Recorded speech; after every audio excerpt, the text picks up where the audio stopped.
Ya, teman-teman semua, dalam sosiologi pariwisata yang membahas tentang pariwisata dan perkotaan, tentu pariwisata itu terhadap ekonomi kota ada dampak positif dan dampak negatifnya. Ya, jadi kalau berbicara dampak positifnya banyak sekali, ya, seperti meningkatkan PAD dari daerah itu. Kemudian mendorong investasi asing dan domestik, ya, jadi dengan adanya pariwisata investasi itu masuk, ya, di perkotaan. Kemudian memunculkan inovasi dan ekonomi kreatif. Jadi masyarakat kota itu tidak hanya bergelut sebagai misalnya bekerja sebagai aparatur sipil negara, kemudian pegawai swasta, tapi menciptakan inovasi dan ekonomi kreatif, misalnya berdagang, kemudian jasa foto misalnya di tempat-tempat wisata dan lain sebagainya. Itu dampak positifnya. Kemudian ada pun dampak negatifnya, ya memang kita tidak tidak bisa pungkiri, ya, bahwa di dalam pariwisata tentu ada dampak negatifnya. Salah satunya adalah adanya kesenjangan sosial ekonomi antara pusat wisata dan wilayah lain. Kalau kita lihat Kota Mataram perkembangannya cukup pesat, kemudian pertumbuhan ekonominya juga bagus. Tapi kalau kita bandingkan dengan misalnya beberapa kabupaten kota yang ada di NTB, itu terasa sekali kesenjangan, ya, termasuk di dalam sektor pariwisata.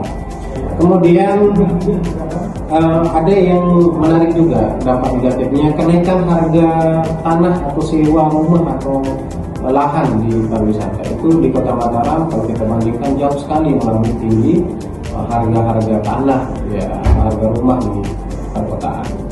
Kemudian ketergantungan dari sektor pariwisata. Jadi kadang-kadang kita sebagai masyarakat itu tergantung dengan sektor pariwisata. Jadi kalau tidak ada pariwisata, misalnya pada saat pandemi COVID-19 itu pariwisata mandek, ya, dan itu menjadi salah satu masalah kita, dan itu dengan konsep ketergantungan terhadap pariwisata itu menimbulkan kita tidak bisa lepas dengan adanya pariwisata yang ada di perkotaan.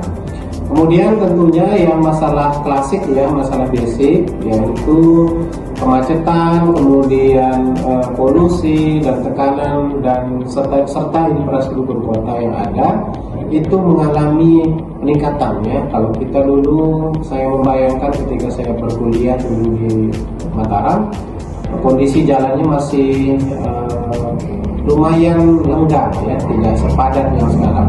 Sekarang itu di beberapa ruas jalan yang ada di Kota Mataram misalnya itu mengalami kemacetan yang cukup parah, ya, terutama di jalan-jalan yang pusat-pusat bisnis, pusat pemerintahan dan lain sebagainya.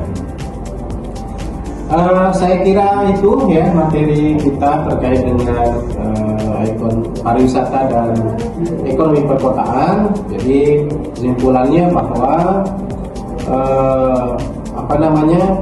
pariwisata dan ekonomi perkotaan itu saling berkaitan, ya, terutama baik pengelolaan yang menjadikan pariwisata sebagai motor penggerak ekonomi kota yang berkelanjutan, tapi harus dibarengi dengan regulasi yang tepat, kemudian sehingga pariwisata dan ekonomi perkotaan itu tidak menimbulkan masalah sosial dan lingkungan, sehingga dengan adanya pariwisata itu tentu meningkatkan pendapatan daerah, tapi harus juga memperhatikan lingkungan yang ada di perkotaan. Sekian teman-teman semua, semoga video kali ini, pembelajaran kali ini kita bisa memakai dengan baik. Mohon maaf dari saya. Sekian, assalamualaikum warahmatullahi wabarakatuh.